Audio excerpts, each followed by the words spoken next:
মা মেয়ে সুন্দর বন্ধুত্ব।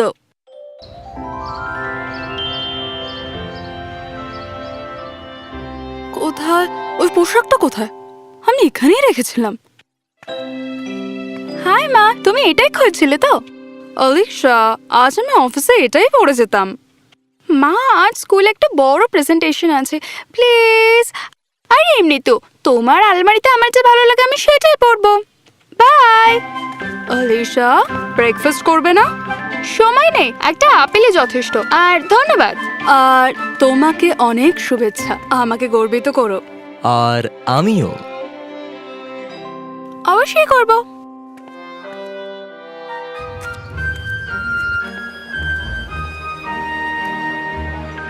ও, আমি ভাবলাম তুমি আসবে না। চলো চলো, আমাকে পেন ড্রাইভ সেট করতে হবে তাড়াতাড়ি, মিসেস কমিংস আসার আগে।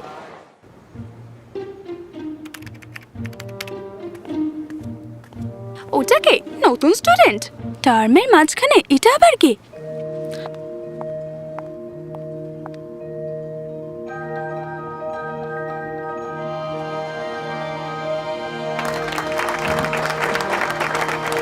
দুর্দান্ত অলিশা, খুব বিস্তারিত এবং স্পষ্ট। ক্লাস এইভাবে সঠিকভাবে করা উচিত। মিস পারফেক্ট, অভিনন্দন। খুব বিস্তারিত এবং স্পষ্ট। অভিনন্দন আলিশা, এটা খুব দারুণ। ধন্যবাদ। তুমি নতুন? আমি আলিশা। টেনা। স্যান্ড্রা। আমি আর বাবা কিছুদিন আগে এখানে শিফট করেছি, সপ্তাহ আগে। তুমি এখনো আমাদের সাথে জয়েন করতে পারো, এটা বিরতির সময়। এসো। এখানে চকলেট ফ্র্যাপটি সত্যি অসাধারণ, তোমাকে এটা অবশ্যই ট্রাই করতে হবে। আমি জানি না কোনটি ভালো, তোমার উপস্থাপনা নাকি তোমার পোশাক। সত্যি মিসেস কর্পোরেট, আমি মায়ের জামা কাপড় পরেছি, উনি এটা পরবেন বলেছিলেন, কিন্তু ভালো হয়েছে আগে আমি পরে নিয়েছি। তুমি তোমার মায়ের জামা কাপড় পরেছো? আমার তো বিশ্বাসই হচ্ছে না। কি? এই শুনছো, কালকে আমরা ব্রাঞ্চে যেতে পারি? হ্যাঁ, আমরা যেতে পারি। স্যান্ড্রা, তুমিও আসবে। কাল আমি আর টিনা আমার বাড়িতে ব্রাঞ্চ করব, মা রান্না করবে। তুমি মিসেস হাডসনের লাজানিয়া মিস করতে পারো না, সত্যি উনি অসাধারণ বানান। ঠিক আছে, আমি যাব। ধন্যবাদ। আর ওইভাবে ক্লাসটা শেষ হয়েছিল। আমি বলছি আমরা ভীষণ হাসছিলাম। খুব ভালো গল্প। খাবার তৈরি, তোমরা সবাই টেবিলে চলে এসো। খুব ভালো মেয়েরা। মা, আইএসটি। আমি ভাবলাম তুমি এটা লক্ষ্য করবে না। মিন্ট লেমনেড আনো মা। প্লিজ, আমি তোমার জন্য লেবুগুলো কেটেও দেবো, স্কোয়েজও করে দেবো। তুমি তো জানো ওটাই তুমি সব থেকে ভালো বানাও। ঠিক আছে মা, তুমি সব থেকে ভালো। সত্যি যদি আমি না হতাম।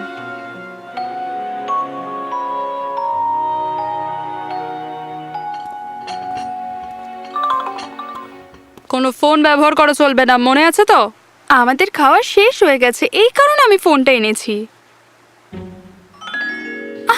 Yes, Mike. অবশেষে দুপুরে আমি কোটটা পেলাম। কি কোট? ব্যাডমিন্টন কোট মা, সবসময় ব্যস্তই থাকে। মাইক আমাদের জন্য দুপুরে একটা স্লট পেয়েছে, এমনকি এখন। এখন প্লিজ, আজ তোমার বাসন ধোয়ার পালা ছিল। আমি জানি, আমি করব যতক্ষণ না আমি ফিরে আসছি। তুমি জানো ওগুলো ফেলে রাখতে আমি পছন্দ করি না। আমরা সারা সপ্তাহ একটা স্লট পাওয়ার চেষ্টা করেছি মা, প্লিজ তুমি রান্নাঘরে যেও না, কোনো অসুবিধা হবে না। ডিশগুলো তোমাকে বিরক্ত করবে না, আমি ফিরে এসে সব করে দেব। বাবা। আজকে হলো শনিবার, আর শনিবারে আমি রেফারি হয়ে কিন্তু খেলি না। মা, ঠিক আছে, তুমি কিন্তু 6টার মধ্যে চলে আসবে, প্রমিস। স্যান্ড্রা, তুমি কি যাবে? না, আমি যাব না, ধন্যবাদ। ওকে, স্কুলে দেখা হচ্ছে। মিসেস হাডসন, ব্রাঞ্চের জন্য অনেক ধন্যবাদ। তুমি এসেছিলে, আমার ভালো লেগেছে। তোমাকে খাওয়াতে পেরে আমিও খুশি।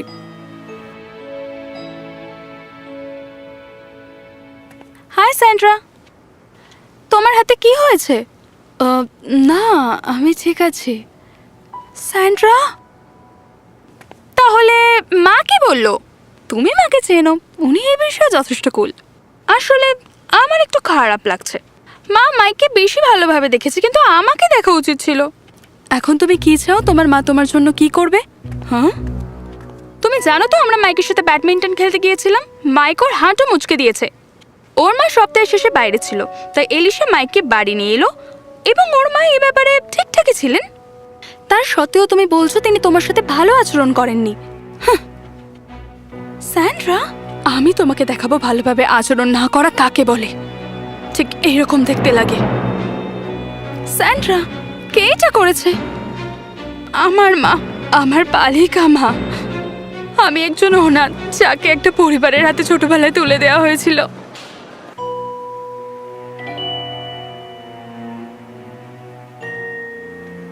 তুমি খাচ্ছ না কেন?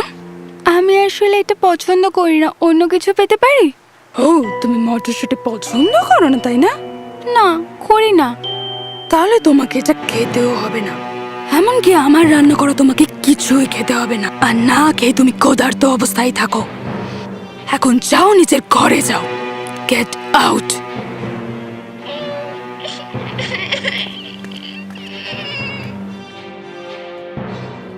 আমার ব্রুচটা কোথায়? আমি এখানেই রেখেছিলাম। কোথায়?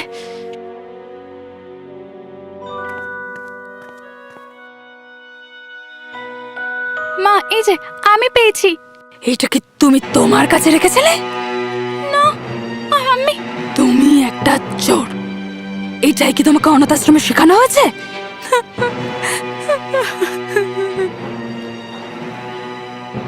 তুমি তোমার মায়ের আলমারি খুলেছিলে না?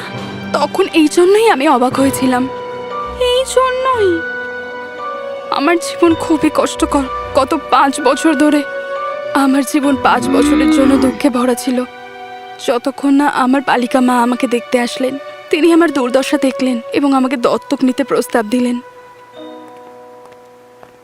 তিনি বলেছিলেন, এখন যে আমি একটি শিশু পালন করেছি, এর বদলে আমি যদি একটা বাড়িতে কুকুর নিয়ে আসতাম ভালো হতো। স্যান্ড্রা, আমি খুব দুঃখিত। তুমি জানো না তোমার কি আছে এলিশা। তোমার মাকে দোষ দেওয়া বন্ধ করো।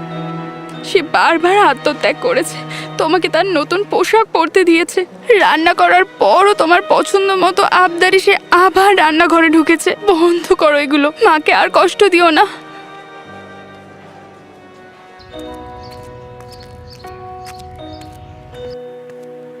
আলিশা, হাই মা। হ্যালো, কি হয়েছে? সবকিছু ঠিক আছে তো? হ্যাঁ।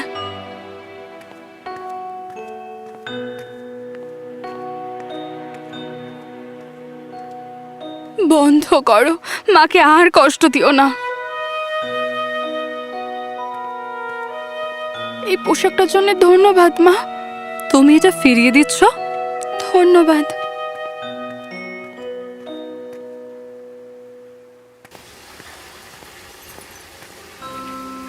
কি, আজ তোমার বাসন মাজার কথা ছিল না? আমার সময় আছে, তাই আমি ভাবলাম করে দিই।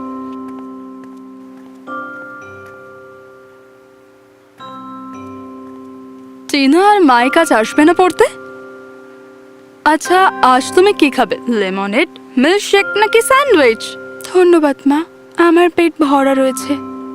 তোমার কিছু করার দরকার নেই, তুমি অনেক কিছু করেছো অলরেডি। আমি জানি না আজ আলিশার কি হয়েছে। আসলে তারা খুব তাড়াতাড়ি বড় হচ্ছে, তাই না? দ্রুত আর হঠাৎ হঠাৎ একদিন ঘুম থেকে উঠে যদি দেখি আমাকে তারা দরকার না হয়, ওদের সব সময় আমাদের দরকার পড়বে। তাই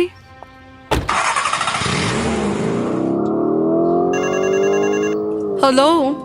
হাই সোনা, হাই। আমি 5 দিনের জন্য একটা ট্রিপে যাচ্ছি। তুমি কি হতাশাগ্রস্ত হয়ে যাবে? না, এখানে এখানে অন্য কিছু একটা আছে। তোমার মেয়ের বিষয়, ওর আমাদের আর প্রয়োজন নেই। ওর সব সময় আমাদের প্রয়োজন। আমি জানি না। তুমি কি ওর সাথে কথা বলেছো যে কি হয়েছে? না। ওর সাথে কথা বলো। তোমরা হলো বেস্ট ফ্রেন্ডের মতো, মা এবং মেয়ে দুজনেই, আমি জানি। তাই ওর সাথে সরাসরি কথা বলো এবং এই সমস্যাটা মিটিয়ে নাও, ঠিক আছে? ওকে, লাভ ইউ। আমিও। বাই। হাই মা, আমি দুঃখিত, আজ একটু দেরি হয়ে গেছে। আমি এক্ষুনি ডিনার করে নিচ্ছি। আমি পিৎজা অর্ডার করেছি। তুমি আর পিৎজা? যেহেতু আমার মেয়ে আমাকে আর রান্নার জন্য চাপ দিচ্ছে না, তাই আমি ভাবলাম।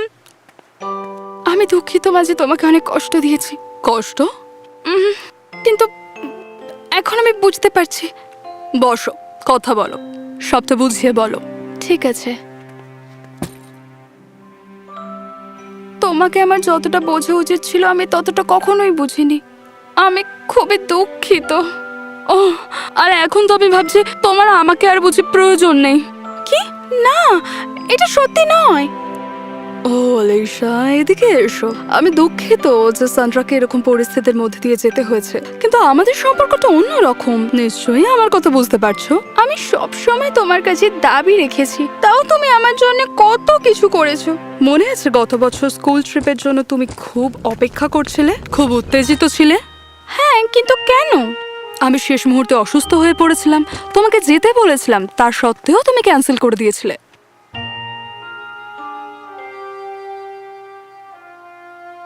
আমি কিভাবে যেতে পারি?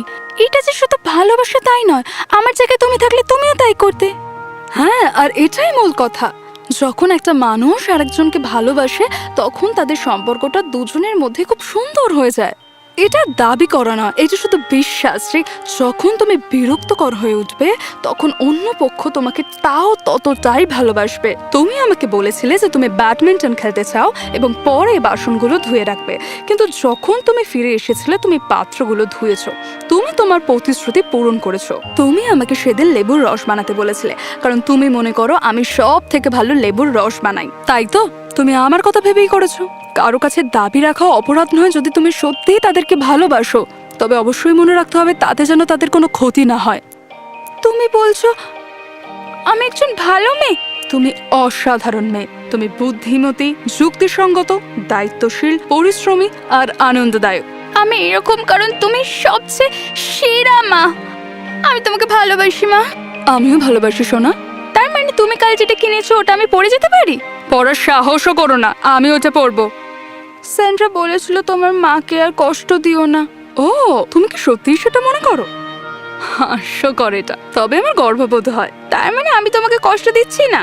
তুমি কখনো কখনো কষ্টদায়ক হতে পারো, কিন্তু দেখো সেটা হোক আমি কখনোই চাই না। সে বিরক্তকর নিয়মটা মনে আছে? যদি মায়ের আলমারিতে তোমার কিছু পছন্দ হয় তাহলে সেটা তোমার। বিরক্তকর নিয়ম।